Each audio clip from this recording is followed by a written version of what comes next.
दोस्तों अब देखिए हम पत्र लिखना सीखेंगे। सबसे पहले मान लीजिए ये जो आपको लाइन दिख रहा है, ये लाइन हमारा हो गया चौथाई, यानी कहने का मतलब ये जो हम लाइन दिए हैं ये आपके कॉपी का लाइन हो गया जो कि चौथाई होता है। यानी कि आपके इतने जो जितने भी कॉपी होते हैं उसके 4 भागों में फोल्डिंग करके एक भाग को छोड़कर हमें क्या होता है, लिखना शुरू करना होता है। तो दोस्तों हम वैसे अभी लिखे हैं श्रीमान प्रधानाध्यापक महोदय, यानी कि विषय हमारा है छुट्टी के संबंध में। हम किस चीज के लिए आवेदन लिख रहे हैं, छुट्टी के संबंध में। और इसमें दोस्तों हम आपको पूरा स्टेप बाय स्टेप समझाएंगे कि आवेदन का जो है पूरा आप कोई भी आवेदन लिख सकते हैं। तो देखिए सबसे ऊपर में आपको कोई भी आवेदन लिखना है तो यहाँ पे सबसे पहले ऊपर में सेवा में लिखना है आपको। सेवा में श्रीमान प्रधानाध्यापक महोदय। अगर मान लीजिए आपके स्कूल में मैडम आपका अध्यापिका है, मैम है, तो यहाँ पे लगा देंगे महोदया। महोदया। उसके बाद जो आपका विद्यालय का नाम है वो यहाँ पे नीचे में लिखेंगे। जैसे मान लीजिए यहाँ पे हम नीचे लिखेंगे। अगर मान लीजिए आप किसी थाने में या फिर कोई इसी जगह कोई कोर्ट में, तो यहाँ पे जैसे मान लीजिए थाने में, तो थाने में लिखने के लिए सेम यही चीज रहेगा। यहाँ पे क्या लिखेंगे, सेवा में श्रीमान प्रधानाध्यापक महोदय की जगह क्या लिखेंगे, थाना अधिकारी यानी कि थाना अध्यक्ष महोदय। जो थाना का इंचार्ज यानी कि हेड होता है उसको लिखेंगे, तो थाना अध्यक्ष महोदय। ठीक। उसके बाद यहाँ पे विषय, तो मान लीजिए अभी हमारा है छुट्टी के संबंध में। अगर कोई विवाद है तो उसके संबंध में हम यहाँ पे डिटेल में लिखेंगे। जैसे भूमि विवाद के निपटान के संबंध में या फिर भूमि विवाद के संबंध में। ठीक। अब वहीं इतना चीज लिखेंगे। उसके बाद हम यहाँ पे महाशय, अगर यहाँ पे महिला है तो महाशया। ठीक। उसके बाद हमें डायरेक्ट लिखना है उपरोक्त। कभी कभी दोस्तों हम क्या लिखते हैं, सेवा में सविनय निवेदन है कि, तो वो भी आप लिख सकते हैं, ऐसा कोई बात नहीं सविनय। लेकिन अगर आपको शॉर्ट में लिखना है और जो ज्यादा पॉपुलर दोस्तों जो ज्यादा यूज में आते हैं वो हम बता रहे हैं आपको। यहाँ पर लिखना है उपरोक्त विषय के अवलोकन या फिर उपरोक्त विषय के आलोचना में या अवलोकन या आलोक में कहना है कि, यहाँ पे हमने लिखा है मेरी बहन की शादी, यानी छुट्टी हम किस चीज के लिए, शादी के लिए। तो मेरी बहन की शादी दिनांक डैश यानी कि डैश को होना सुनिश्चित हुआ है जिनके कारण मैं दिनांक डैश से डैश तक अपने विद्यालय में अनुपस्थित रहूंगा। दोस्तों यहाँ पे आप ऐसे अगर मान लीजिए कोई और आवेदन लिख रहे हैं तो अवलोकन, उपरोक्त विषय के अवलोकन, यानी कि उपरोक्त विषय हमारा क्या है, ये है, तो इसके विषय के अवलोकन में कहना है कि। अब इसके बाद आप अपना भी कोई और भी, यानी कि जो भी आप मान लीजिए कोई और आवेदन लगा रहे हैं तो उसमें भी आप यहाँ से फिर से शुरू कर सकते। ये हमारा हो गया यहाँ तक। उसके बाद आप दूसरा भी चीज लिख सकते हैं।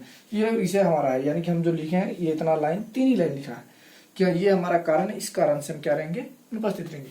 अब जब ये सारा चीज आप यहाँ, ये दोस्तों जो चीज है मेन चीज ये है, फिर ये और आपको ये हो गया, और फिर आपका यहाँ पे नाम रहेगा।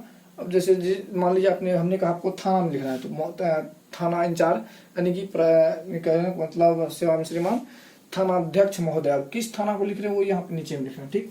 विषय यहाँ पे लिख देना है महाशय, इतना चीज तो रहेगा ही रहेगा। फिर उपरोक्त विषय में यहाँ तक रहेगा। अब उसके बाद कोई विवाद है तो आप यहाँ पे डिटेल में लिख सकते हैं कि मैं डैश डैश जी, मैं यहाँ का स्थायी निवासी हूँ और ये से। ठीक। अब उसके बाद दोस्तों ये हमारा यहाँ तक हो जाएगा। अभी हमने कारण पूरा लिख दिया जो 10-5 लाइन हो गया। अब जब कारण पूरा संपूर्ण हो जाएगा हम क्या करेंगे इसे, अब फिर हम जब कारण हमारा क्लियर हो जाएगा तब क्या लिखेंगे बता देते हैं आपको। तब हम फिर यहां से लिखेंगे, यहां से अतः श्रीमान से विनम्र आवेदन है, विनम्र।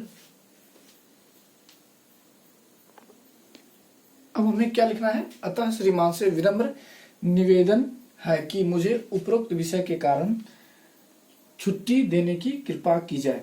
दिनांक हम सारा चीज ऊपर में लिख दिया। आप अपने हिसाब से भी सुटेबल जो लगे वो लिख सकते हैं, की जाए, जिनके लिए मैं श्रीमान का। अब यहाँ से देखिए दोस्तों ये जो हमारा पॉइंट है ये आपको सब आवेदन में मिल सकता है। नीचे यहाँ तक हमारा हो गया। अब यहाँ पे या तो यहाँ पे उसके लिए होगा या फिर जिनके लिए होगा या फिर इसके कारण होगा, लिए मैं श्रीमान का सदा आभारी बना रहूंगा। ठीक। उसके बाद आपको नीचे जो आपका कॉपी या फिर पेज है उसके नीचे में इस साइड, यानी कि ये हमारा क्या है, लेफ्ट साइड के कोने में आपका आज्ञाकारी छात्र, या फिर अगर मान लीजिए आप थाने में या फिर कहीं और आवेदन तो वहां पे आपका विश्वास भाजन हो। क्या होगा, विश्वास भाजन,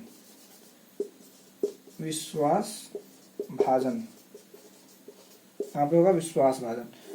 ये होगा दोस्तों यहाँ पे आपका विश्वास भाजन। फिर आपको यहाँ पे अपना नाम लिख देना है, पूरा पता लिख देना है। उसके बाद जब सारा चीज हो जाएगा तो इस कोने में आपको दिनांक लिखना है। दिनांक आप तो यहाँ पे लिख सकते हैं, या फिर आप जो आवेदन लिखे हैं उसको यहाँ पे लिखना है। मान लीजिए यहाँ पे इस कोने में यहाँ पे दिनांक लिखना है, यहाँ पे, जो कि आपको हम आने वाले और लेटर में हम बताएंगे। तो अभी आपको यहाँ पर इतना चीज लिखना है और फिर आपको क्या करना है, पोस्ट कर देना है, वहां पे आपको जाके लगा देना है, जो कि सिंपल तरीके से है दोस्तों। और भी आपको हम डिटेल में आने वाले वीडियो में बताएंगे कि कैसे खास करके थाने में ही आवेदन कैसे लगाया जाता है, फिर कोर्ट में कैसे आवेदन लगाया जाता है, उसके लिए क्या क्या प्रोसीजर है, कैसे क्या है, वो सारी चीजें हम आपको आने वाले वीडियो में बताएंगे। फिर आपको अपने पिताजी पे, बहन को, भाई को कैसे लेटर लिखना है, वो सारी चीजें हम आपको आने वाले वीडियो में बताएंगे। तो दोस्तों अभी फिलहाल यहीं तक, आज के लिए बस इतना ही। दीजिए मुझको इजाजत। जय हिंद, जय भारत।